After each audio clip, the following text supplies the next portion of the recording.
Hey guys, మనం last వీడియోలో necklace స్టోర్లో జరుగుతున్న ఈవెంట్ గురించి మాట్లాడుకున్నాం. ఇది పార్ట్ 2 కంటిన్యూయేషన్. అందరికీ తెలిసిందే పార్ట్ 2 వస్తుందని చెప్పేసి అనుకోకుండా ఆ రోజు చాలా తొందరగా వెళ్ళి అక్కడ కూర్చున్నాము. 5కే వెళ్ళాము. మహారాష్ట్ర గవర్నర్ స్పీచ్ ఇచ్చారు. జనగణమనతో స్టార్ట్ చేసాము. ఎందుకంటే మన ఇండియన్ కల్చర్ అంతా చూపిస్తూ కాశ్మీర్ టు కన్యాకుమారి వరకు చాలా బాగా ఎక్స్ప్లోర్ చేశారు వాళ్ళ కల్చర్ని. లైఫ్ టైం మెమొరీ ఇది. నాకైతే అంత బాగుంది. అంటే వాళ్ళ డ్రెస్సింగ్ కానీ మన కల్చర్ ఇంత బాగుంది అనే విధంగా బాగా అనిపించింది. ఎక్కడ కూడా ఉండదన్నమాట మన ఇండియన్ కల్చర్ లాగా. సో అందుకే ప్రతి ఒక్కరు మన ఇండియానే ఇష్టపడతారు. Different types of dressing styles. And లాస్ట్లో మేము కూడా వాళ్ళతో ఒక డ్యాన్స్ వేసాము. అంటే ముందే వెళ్ళి కూర్చున్నాం కదా, అక్కడ వాళ్ళ పడే కష్టం అంతా కనిపిస్తుంది అనమాట.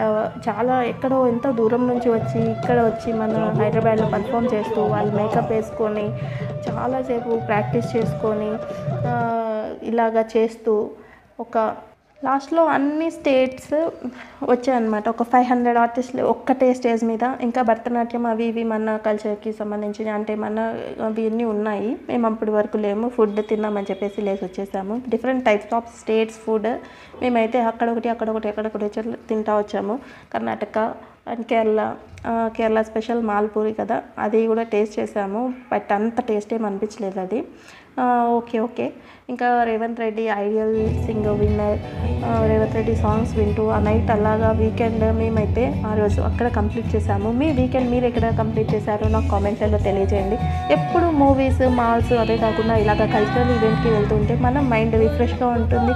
అలాగే కొత్త మనుషుల్ని చూస్తూ డిఫరెంట్ టైప్స్ ఆఫ్ పీపుల్తో ఇంటరాక్ట్ అవుతూ ఉంటుంది కదా, పిల్లలకి కూడా చాలా మంచిగా ఉంటుంది. సో ఇలాగైతే నా వీడియో కంప్లీట్ అయిపోయింది. నేనైతే అస్సలు బాగాలేను, ఎందుకంటే అనుకోకుండా వెళ్ళాను కదా. So please subscribe to our channel. Bye.